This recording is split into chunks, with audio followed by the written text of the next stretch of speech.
Exclusive Wednesday broadcast spoilers for July 16th deliver a pulse-pounding saga as Liam Spencer faces yet another life-or-death trial. Barely emerging from his last ordeal, the resilient young man now must steel himself for an experimental procedure that carries risks as grave as his relentless determination to survive. Finn and Bridget, ever vigilant and frightened, can't shake the feeling that something is terribly amiss. In teases from the CBS The Bold and the beautiful preview, Finn presses Bridget. This isn't standard protocol. His voice cracks with concern, because he's right. The treatment plan laid out by Dr. Grace has more shadows than assurances, and Finn wonders whether full disclosure to Steffi is a risk they can't afford or a truth Steffi deserves to confront head-on. Meanwhile, in the sanctity of the Spencer guest house, Bill finally reunites with the son he thought he might lose. He finds Liam fragile but fighting, and as he grips his son's hand, the weight of his own failures and of his gratitude floods him. "There's no one luckier than me," Bill whispers, eyes glistening with both relief and remorse. "And if that's so, it's because of me." Only through Bill's plea does Luna, torn between vengeance and regret, finally relent in her vendetta against the Spencer clan. For now, at least, the family stands whole. But this fragile peace rests on the edge of a surgeon's scalpel. Liam assures his father that Luna has retreated to the shadows, that they are truly safe, yet Bill, always the pragmatist, refuses to be comforted by mere words. He turns to his trusted ally, Grace, and asks without hesitation for a chance to save his son once more. The cost? $1 million transfer into Grace's account, money that might rebound upon even graver stakes if the experiment fails. As the day of reckoning dawns, father and son share a quiet moment of confessions and fears. Liam, steeling himself for anesthesia, casts a final, tremulous glance toward the nursery where his little girls sleep. "Dad, just in case. I need you to watch over them," he admits, voice choked with dread. Bill's lower lip trembles. He clasps Liam's shoulder. "Worst case scenario," he repeats gently, forcing a smile laced with steel. "Not happening on my watch. You keep your faith, Liam. You need to be strong for them, for us, for yourself." But behind Bill's bravado lies raw terror, the primal fear that no amount of money or medicine can chase away. He straightens, nods to Grace, and watches as she preps the operating room. The moment arrives. Liam, draped in hospital whites, lies on the gurney, respirator hiss faint in the background. His pulse hammers like a war drum as Grace approaches with the anesthetic, a syringe filled with hope and uncertainty. Finn hovers at the threshold, face pale, Bridget close behind him, tears brimming. "Trust her, Liam," Bridget urges, though her voice falters. He brushes away a tear before it can fall. "I do," he whispers. "I have to." Bill, standing sentinel like a guardian angel marred by grief, tightens his tie as if donning armor. And with that, Grace injects the drug, Liam's eyelids fluttering before a slow descent into unconsciousness. The scrubbed lights glare coolly overhead as Grace and her team begin. Moments fork into silence, punctuated only by monitors beeping in time with Liam's weakened heartbeat. Each beep resonates in Finn and Bridget's chests like distant thunder. They exchange haunted glances, knowing that with every passing second, the surgical scalpel inches closer to either victory or tragedy. Finn can barely breathe. Memories of past surgeries and near misses flood him. He grips Bridget's hand so tightly that her fingers blanch, and together they watch the projection screen as Grace methodically excises tissue, her brow furrowed in concentration. Outside the OR, Bill paces in slow circles, mind racing with images of the Spencer lineage, Thomas, at the precipice of his own darkness, Steffi, driven by loyalty, Hope, whose heart has weathered every storm, and the innocent Hope Logan, too young to comprehend the full gravity of her father's fight. If Liam doesn't survive, everything crumbles. Bill's prayer is silent but fervent, an invocation born of guilt and boundless love. The surgeon's footsteps finally echo in the hallway, tentative and solemn. Bill's breath catches. Grace emerges, cap in hand, face unreadable. Finn and Bridget swallow hard as she offers them her gaze. She's done everything she can, Grace finally says, voice measured but kind. We removed nearly all of the tumor, but... She trails off, letting the weight of her words settle. Finn's heart seizes. Bridget's breath hitches, tears slipping unchecked. Bill, more stoic than any of them, reaches a hand to Liam's shoulder, pressing a silent benediction. How much did you get? Finn whispers, as if to reassure himself that at least the money did some good. Grace swaps her gloves, stepping back. Over the following hours, Liam lies in recovery, fragile yet unmistakably alive. His eyelids flutter, and he murmurs Bridget's name. At his bedside, Finn exhales a sound he didn't know he'd been holding, relief washing through him like a tidal wave. Bridget leans in, brushing a soft kiss across Liam's forehead. Bill, standing at the foot of the bed, wipes a single tear. Hope, Steffi, Ridge, and Taylor gather around, the Spencer Forrester Logan tapestry woven tighter by crisis. And though the road ahead promises more trials, recovery, potential relapse, the shadow of another procedure, their unity stands unshaken. Liam's survival, born of cutting-edge medicine and a father's unlimited resources, ignites fresh hope that love, relentless and unwavering, can outmatch even the darkest odds. As he drifts between sleep and consciousness, Liam's final thought is a prayer of gratitude to his surgeons, to his family, and to life itself, determined to fight on for all who stand beside him. The second operation had begun with cautious optimism, the surgical team moving with the calm precision of seasoned professionals, each member acutely aware of the stakes. But within hours, the monitors betrayed the truth.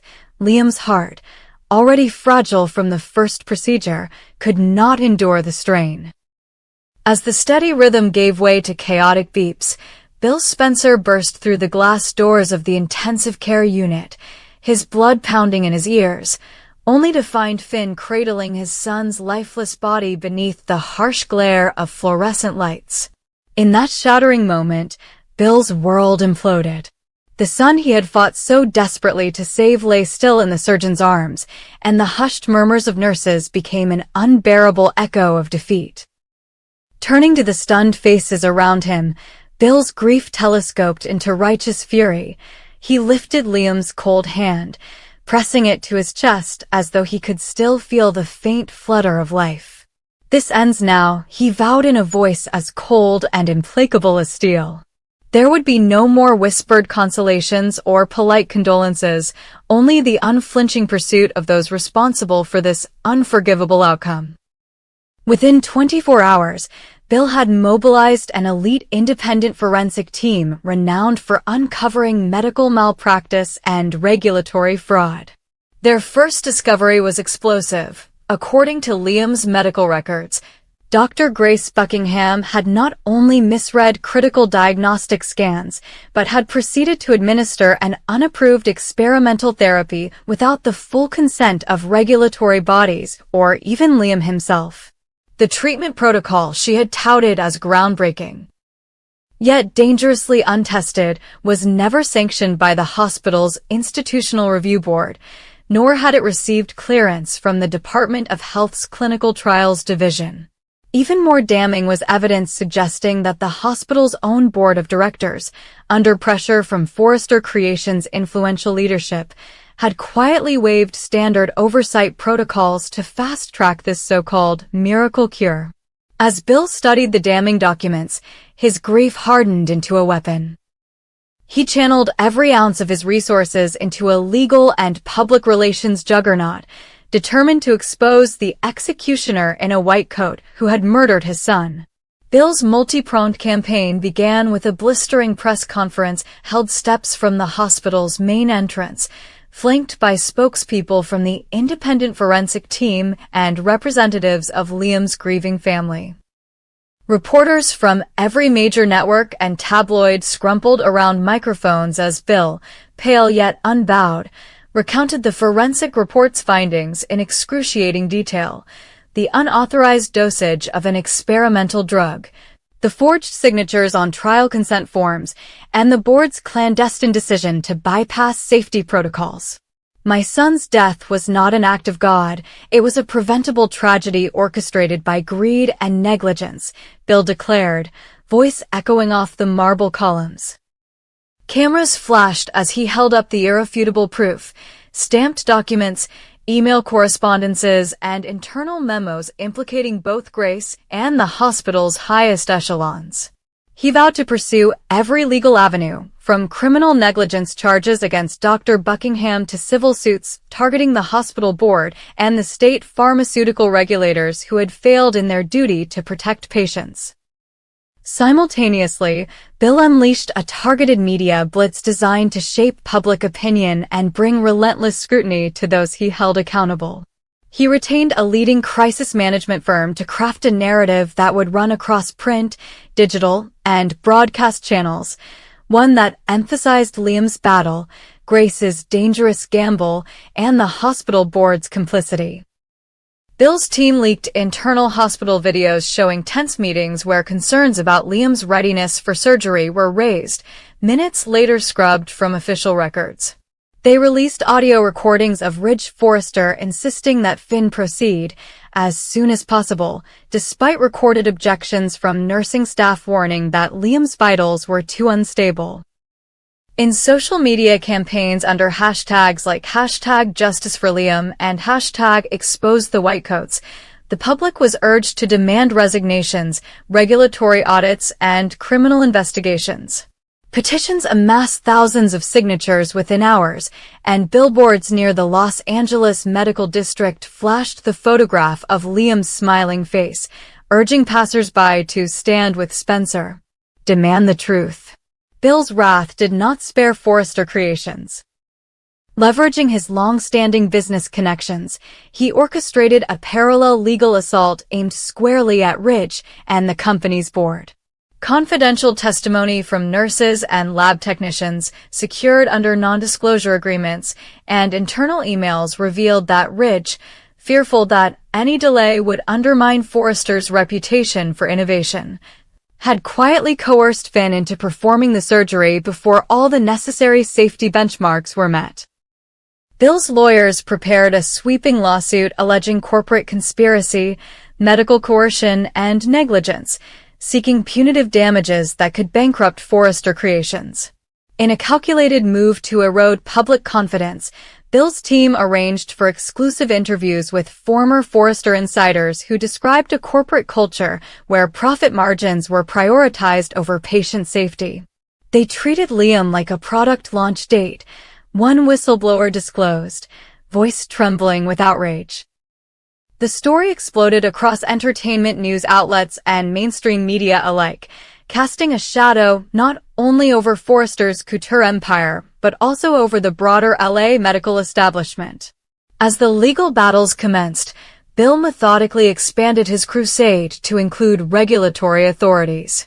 Letters demanding immediate review of all recent experimental therapies brokered by the hospital landed on the desks of state and federal health agencies. Bill's attorneys pressed the Department of Health's Office of Human Research Protections to investigate the hospital's clinical trial protocols, citing grievous breaches that endangered patients. Simultaneously, Bill leaked redacted investigation requests to investigative journalists, ensuring that the narrative remained in the public eye. Headlines screamed of pharma cover UPS and medical murder, putting regulators on the defensive. Under mounting pressure, the state's chief medical officer announced an unprecedented audit of the hospital's entire research division, instructing all affiliated doctors to halt unapproved procedures pending review. The fury of Bill's assault was relentless. Subpoenas flew, board members were deposed under oath, and Grace Buckingham, once a rising star in oncology, found herself suspended pending criminal charges.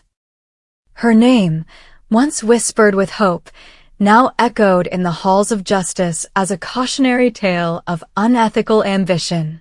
Behind the courtroom theatrics and media frenzy, Bill never forgot his personal mission to preserve Liam's memory and ensure that no other family would suffer as his had. He arranged for a memorial scholarship in Liam's name at the University of California's Medical School, dedicated to advancing ethical clinical research practices. His philanthropic gesture, publicized alongside his legal campaign, underscored his dual commitment to justice and reform. In tearful appearances on national talk shows, Bill recounted moments of joy with his son, Liam's childish laughter, his stubborn resilience, his gentle compassion, and used these memories to remind viewers that real lives were at stake whenever corners were cut in the name of progress. Liam was more than a patient number, Bill insisted. He was a son, a brother, a friend. And he deserved better. His heartfelt testimony resonated with audiences, fueling grassroots calls for stronger patient protections and stricter oversight of experimental therapies. As the months unfolded, Forrester Creations found itself besieged on multiple fronts. Key clients hesitated to renew contracts, frightened by the toxic publicity. Designers at Forrester watched in dismay as billboards and social media posts linked their brand to catastrophic medical malpractice. Under shareholder pressure, the company's board agreed to an emergency session where Ridge faced the inevitable, either distance the company from his personal influence or risk complete collapse. In a dramatic turn reminiscent of the courtroom dramas that had gripped the nation, Ridge offered a public apology and resigned as CEO, vowing to cooperate fully with investigators. Yet for Bill, this was only a partial victory. His sights remained trained on the broader system. The hospital administrators who had buried safety concerns, the regulators who had overlooked clear violations, and the medical community at large, which he accused of valuing prestige over patient welfare. In the end, Bill's campaign forced a reckoning that reverberated far beyond the marble halls of the hospital.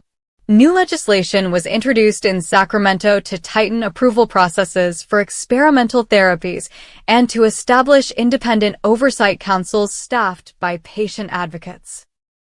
The Department of Health launched a permanent review board to audit clinical trials statewide, and universities across California revised their research ethics curricula. Though no court verdict could restore Liam's life, Bill's unrelenting pursuit of accountability brought systemic change that he hoped would save countless others. And in the quiet moments, when the frenzy of lawsuits and press conferences subsided, Bill would visit the small memorial bench he had commissioned in Liam's honor. Etched with the simple words, "Forever brave, forever loved," and whisper a final promise into the Southern California breeze, that his son's death would not be in vain, that the executioner in a white coat and all who abetted him would be exposed, and that the legacy of Liam Spencer would live on as a beacon of justice, integrity, and love transcendent even over the darkest errors of mankind.